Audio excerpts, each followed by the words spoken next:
రామారావు గారు అంటే సిగ్నల్స్ ఉన్నాయని ఇందాక ఆపా, మాట్లాడండి అయితే.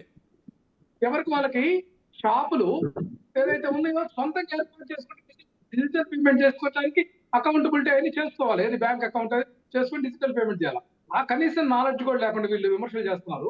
డైరెక్ట్ గా ప్రభుత్వం ఏ రోజుకు ఆ రోజు ఆన్లైన్ ట్రెజరీ పేమెంట్ ఆ పద్దుకు జమ అయ్యేటటువంటి విధానంలో పారదర్శకంగా జరిగిందంటే వీళ్ళు ఎక్కడండి వీళ్ళు కోడిగుడ్డు మీద ఈకలు పీకాలు అన్నట్లుగా ప్రయత్నం చేస్తున్నారు తప్ప దీంట్లో ఏమాత్రం వాస్తవం లేదు.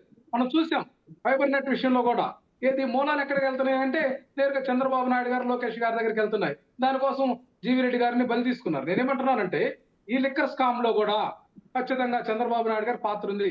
గతంలో కొల్లు రవీంద్ర గారి మీద చేసినటువంటి ఆ యొక్క ప్రయత్నం ఏదైతే ఆ రోజు సిఐడి దర్యాప్తులో కూడా 1100 కోట్ల రూపాయల అవినీతి జరిగింది అనేది కూడా ఒక ప్రాథమిక నిర్ధారణ జరిగింది. అట్లాగే ఈ డిస్టిలరీ సంస్థల్లో కూడా ఎక్కడా కూడా వైఎస్ఆర్ కాంగ్రెస్ పార్టీ ఒక్క డిస్టిలరీ కూడా కొత్తగా అనుమతులు మంజూరు చేయలేదండి. ఈ యొక్క భూము ఎన్ని రకరకాల బ్రాండ్స్ కూడా చంద్రబాబు నాయుడు గారి హయాంలో తీసుకొచ్చినటువంటి విధానం తప్పితే వైఎస్ఆర్సీపీ చేయాలి. ఆ విధానంలోనే కొనుగోలు ఎన్ని కూడా వ్యాపారస్తులు కొనుగోలు ఇవన్నీ కూడా జరుగుతాయి కదండి.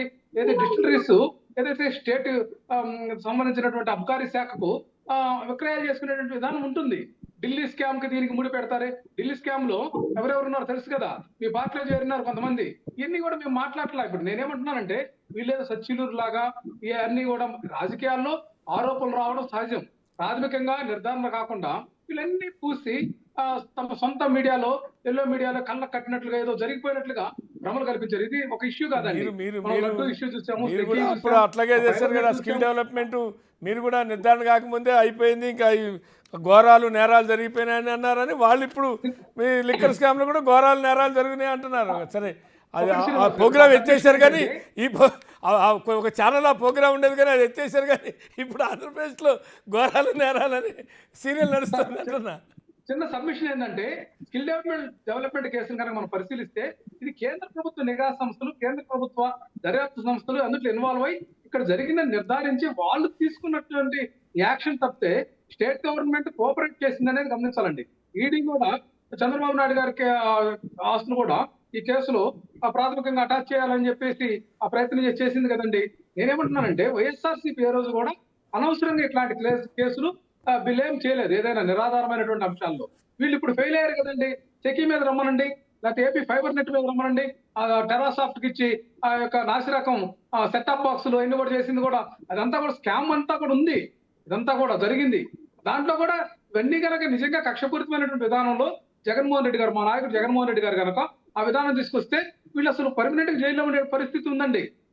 ఇది గమనించాలి. వాళ్ళు నిరాధార ఆరోపణలు చేయటం ధర్మం కాదు, సమంజసం కాదు. మీరే రేపొద్దున మరలా కూడా బదనాం అవుతారు, అబాస్పాలు అవుతారు.